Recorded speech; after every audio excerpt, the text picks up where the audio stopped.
PM Modi ने लोकसभा में पश्चिम Asia, मुख्य रूप से ईरान इजरायल संघर्ष और उसमें अमेरिका की भूमिका के चल रहे युद्ध पर विस्तार से चर्चा की है। इस भाषण को लेकर के सोशल मीडिया के जरिए लॉकडाउन की अफवाहें भी तेजी से फैल रही हैं, लेकिन वास्तविकता इससे काफी अलग है। मैं विस्तार से समझाता हूं कि पीएम मोदी के बयान का असली संदर्भ आखिर क्या था। पीएम मोदी ने कहा था कि पश्चिम एशिया में चल रहा संघर्ष अब 3 हफ्तों से ज्यादा हो चुका है और इसका लंबे समय तक असर रह सकता है।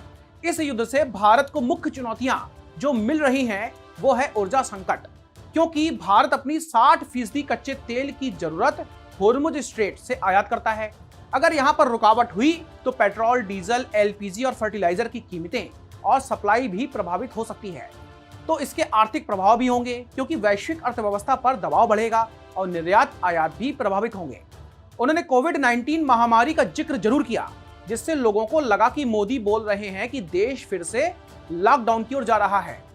बल्कि उनका मतलब सीधा सा था कि जैसे हम सभी ने कोविड के समय एकजुट होकर के धैर्य और शांति से चुनौतियों का सामना किया, वैसे ही अब हमें तैयार रहने की आवश्यकता है, यानी कि सतर्क और एकजुट।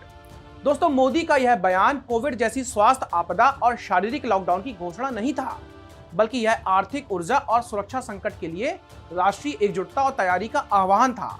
ठीक उसी तरीके से जैसे महामारी में देश ने साथ मिलकर के लड़ाई लड़ी थी। तो इसीलिए अभी कोई भ्रम में ना रहिए कि देश में लॉकडाउन जैसे हालात हैं, और ना ही अभी इसके कोई संकेत नजर आ रहे हैं कि सरकार कोविड जैसा पूर्ण लॉकडाउन, जैसे घरों में सब कोई कैद थे, सब कुछ बंद था, लगाने जा रही है।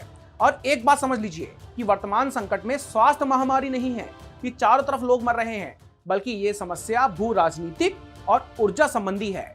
तो साफ है कि लॉकडाउन यहाँ पर कोई भी समाधान होने ही वाला नहीं है।